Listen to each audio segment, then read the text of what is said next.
BNP ৪১, জামাত ৩০, এনসিপির ৪ এবং আওয়ামী লীগের ভোট ১৯%। গবেষণা সংস্থা ইনোভেশনের জরিপ।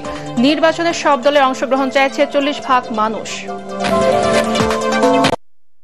ফেব্রুয়ারি নির্বাচন দেশের নতুন যুগের সূচনা করে নিউ ইয়র্কে প্যারিসের মেয়রের সঙ্গে বৈঠকে উপদেষ্টা। জাতিসংঘে তুলে ধরবেন ভোটের প্রস্তুতি।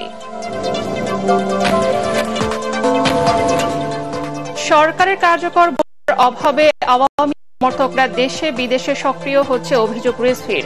চক্রান্তে জড়িয়ে সরকারের দোসররা ভবিষ্যৎকে নিশ্চিত করবে মন্তব্য আমির খসরু। ভোটকে সামনে রেখে আইন শৃঙ্খলা বাহিনীর প্রশিক্ষণ জানালেন স্বরাষ্ট্র উপদেষ্টা। মাঠে থাকবে সেনাবাহিনীর প্রায় ১ লাখ সদস্য। ডিএমপির অভিযানে আওয়ামী লীগের ২৫০ নেতাকর্মী আটক। জুলাই অভ্যুত্থানে ড্রোনের মাধ্যমে আন্দোলনকারীদের অবস্থান শনাক্ত করে হেলিকপ্টার থেকে বোম্বিং করা শেখ হাসিনা। ট্রাইব্যুনালে দেয়া ৪টি ফোনালাপের তথ্য।